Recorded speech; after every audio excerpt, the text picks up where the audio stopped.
जय सिया राम, हरिओम। बापू को मिल गया है सुप्रीम कोर्ट से अंतरिम जमानत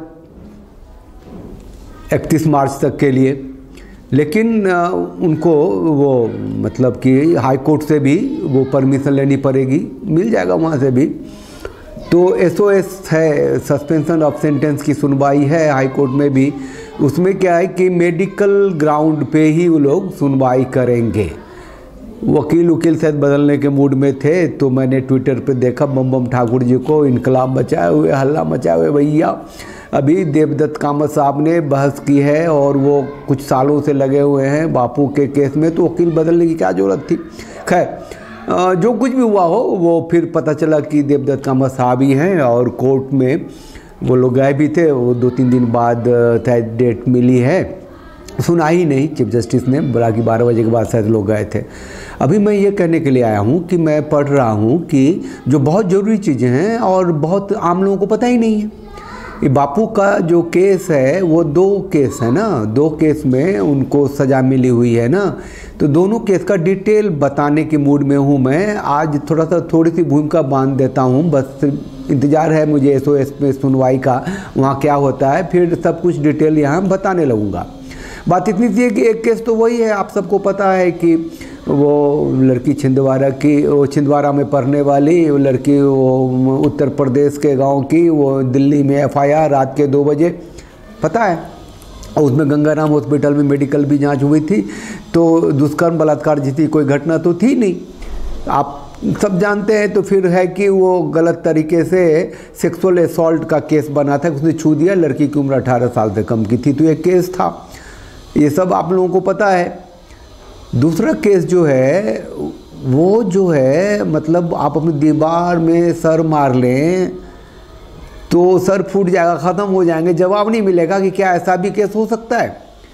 जिनको नहीं पता हो, जिनको पता हो, सबके लिए ये भूमिका थोड़ी सी बांध दूँ मैं कि 12 साल पुराना केस था वो। 2000 में वो लड़की वहाँ थी और फिर 2003 में उसकी छोटी बहन वहाँ आई और 2012 में केस इन लोगों ने किया। ये जो केस हुआ बापू का जोधपुर वाला, राजस्थान वाला, उसके 1.5 महीने बाद वो केस हुआ कि किसी भी तरीके से उसको फंसा नहीं है। तो दूसरा जो केस हुआ उसमें 2 बहनें थी, दोनों बहनें, एक तो 2000 से थी जो बोली मेरे साथ 2000 में बापू पर इल्ज़ाम लगाई थी कि वो दुष्कर्म किया था। अब बहुत ही घिनौना था, जब मैं पढ़ूंगा तो बोलना पड़ेगा, है ना। वो ये सब कुछ जो मैं बोल रहा हूँ, जो SOS के लिए जो ड्राफ्ट किया हुआ है, जो मेरिट की विषय पे लोग डालने वाले थे, उसके पॉइंट्स थे, और जो फैक्ट्स है वही बोल रहा हूँ मैं। तो उसके साथ घिनौना काम हो गया, दुष्कर्म हो गया, फिर भी उसने वो बोलती रही माइक पे, बापू का गुण गाती रही, बापू के जो उनकी जो व्यक्तित्व है उसके बारे में बोलती रही। अब फिर 2003 में छोटी बहन को भी उसी गुरुकुल में डाल दिया। अरे भैया, 2012 में जाकर के ये केस के बाद जाकर के उसने मुकदमा फाइल किया कि मेरे साथ 10 साल 12 साल पहले ऐसा हुआ था, और उसके 3 साल बाद छोटी बहन के साथ ही हुआ था। बड़ी बहन के साथ तो बापू ने किया था, छोटी बहन के साथ उसके बापू के बेटे श्री साईं जी के ने किया था दुष्कर्म। ये देश है, ये मैं कह रहा हूँ, और उस पर सज़ा मिलती है। और लोग कहते हैं कि जुडिशरी जो है, जो न्यायपालिका है, वो स्वतंत्र है। कितना स्वतंत्र है आप लोग देख लो। 12 साल के बाद सिर्फ किसी लड़की के स्टेटमेंट पे किसी को आजीवन कारावास की सज़ा मिलती है, तो देश कितना स्वतंत्र है। क्योंकि आपको डिफेंस में जो लोग होते हैं उसके भी स्टेटमेंट लिए जाते हैं, कोई भी क्रॉस एग्जामिनेशन नहीं होती है। जेल के अंदर कोर्ट बनाया जाता है, स्पेशल कोर्ट, और एक संत को अंदर में ठूस दिया जाता है। मैं ये बताने के लिए आया था कि जो लंबा एक मोटी फाइल है 222 पेज की, उसमें से पॉइंट दर पॉइंट मैं बताऊंगा।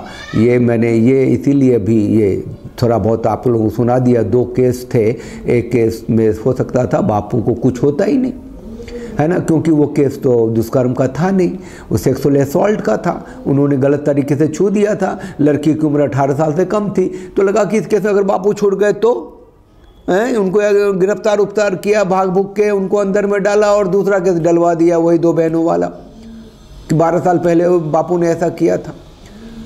तो ये सब समझिए कि कितना बड़ा षड्यंत्र है एक हिंदू संत के साथ, जो घर वापसी जिसके लिए बहुत बड़ी बात थी, ईसाई मिशनरी के लिए जो नासूर हो गया था, तो आपका देश कैसा है आप सोच लीजिए। देश की सत्ता की व्यवस्था में सनातन हिंदू और हिंदुत्व और धर्म की क्या महत्व है, या उसका कितना दखल है, या उसकी ताकत कितनी है, आप आसाराम बापू को देख के समझ सकते हैं। चलिए चैनल को लाइक कीजिए, शेयर कीजिए, सब्सक्राइब कीजिए, साथ ही साथ बने रहिए। और 2-3 दिन बाद फिर कोर्ट में लोग जाएंगे SOS लेकर के, लेकिन मेडिकल ग्राउंड पे ही जाएंगे। मेडिकल ग्राउंड पे जब सुनी जाएगी बात तो फिर शायद मेरिट ग्राउंड पे ही सुनी जाए। उसके लिए कम से कम कोशिश तो करनी चाहिए। और मेरिट ग्राउंड पे जब सुनी जाएगी तो बापू निर्दोष हैं हमेशा से।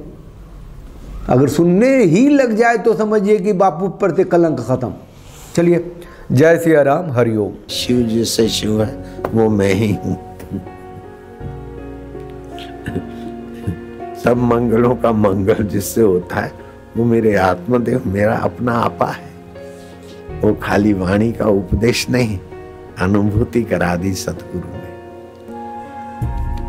इसलिए सत्संग से जो लाभ होता है वो 60,000 वर्ष तपस्या से भी नहीं होता। आप सब लोग कोई ब्रह्म ज्ञान के लिए थोड़े भागे भागे आए हो। चलो अच्छा लगता है, चलो नाम सुना है, चलो जरा ये प्रॉब्लम है, न जाने क्या क्या लेने को आते हो, और हम अनजाने में आपके झोली में भगवत ज्ञान, भगवत शांति, भगवत प्रीति के हीरे डाल देते हैं।